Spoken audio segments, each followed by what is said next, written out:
वो बुरा वक्त। यह कहानी है अक्षित और माया की, जिनकी जिंदगी में एक ऐसा समय आया जब उनकी आपसी लड़ाई और अहंकार ने उनके रिश्ते को जख्म दे दिया।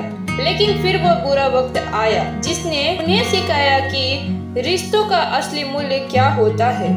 अक्षित और माया का बचपन बहुत ही खुशहाल था। वे एक दूसरे के साथ खेलते, पढ़ते और हर छोटी से छोटी बातों में एक दूसरे का साथ देते थे। माया बड़ी थी, लेकिन अक्षित की शरारतों और उसकी मासूमियत ने उसे हमेशा हंसाया।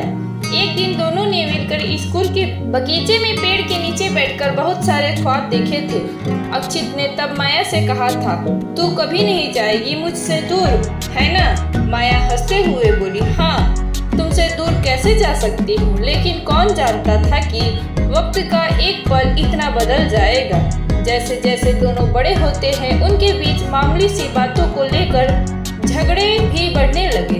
माया ने अपनी पढ़ाई में बहुत मेहनत की थी, जबकि अक्षित को थोड़ा आराम पसंद था। दोनों के बीच सोच का फर्क और भी बढ़ने लगा। एक दिन घर में बड़ा झगड़ा हुआ। माया ने अक्षित को पढ़ाई में ध्यान देने की सलाह दी तो अक्षित गुस्से में आ गया। अक्षित ने माया से कहा, तुम हमेशा मुझे उपदेश देती रहती है, अब तुम्हारे कहे अनुसार नहीं चलूंगा। माया की आंखों में आंसू थे, लेकिन उसने कुछ नहीं कहा। उसके बाद घर में एक अजीब सी खामोशी छा गई। भाई बहन की बातों में दूरी आ गई। इस बीच घर में एक और बुरा वक्त आया। अक्षित के पिता का अचानक निधन हो गया। यह झटका माया और अक्षित दोनों के लिए बहुत बड़ा था।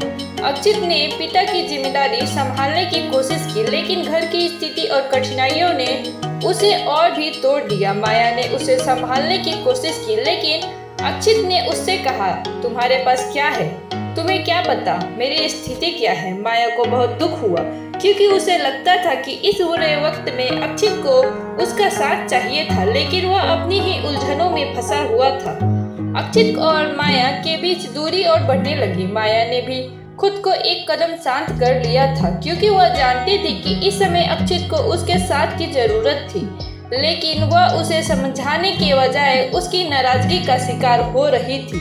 कभी दोनों एक दूसरे से बात नहीं करते थे। माया की शादी हो गई और वह शहर से दूर रहने चली गई।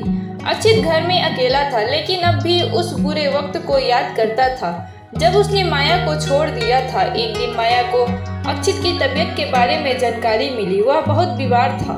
माया ने तुरंत उसे मिलने का फैसला किया। घर पहुंचने पर उसने देखा कि अक्षित बहुत उदास और थका हुआ था। माया ने अक्षित से कहा, तुम्हारे बिना ये घर अब बिल्कुल खाली है। मुझे लगा कि तुम मेरे बिना ठीक रहोगे, लेकिन ये नहीं हो सका। अक्षित की आंखों में आंसू थे। उसने माया से कहा, तुम्हें मुझसे बहुत प्यार था और मैंने तुमसे वही किया जो मुझे नहीं करना चाहिए था। मैं जानता हूँ कि मैं गलत था। माया ने अक्षित को गले लगा लिया और कहा, तुमसे कभी दूर नहीं जा सकती, भले ही तुमने मुझे दूरी बना ली थी। भाई बहन का रिश्ता ही ऐसा होता है। हम चाहे कितने भी दूर क्यों ना हो, पर हमारा खून एक ही है। अक्षित ने महसूस किया कि उस वक्त वह अपनी बहन को सही से समझ नहीं पाया था। वह अब माया से अपने सारे गिले शिकवे खत्म करना चाहता था। अक्षित और माया ने मिलकर अपने परिवार के बारे में सोचा। उन्होंने मिलकर घर की जिम्मेदारियां उठाई और सब कुछ पहले जैसा करने की कोशिश की। अक्षित ने माया से माफी मांगी और माया ने उसे पूरी तरह से माफ कर दिया। दोनों ने तय किया कि चाहे जो हो, वे हमेशा एक दूसरे के साथ रहेंगे।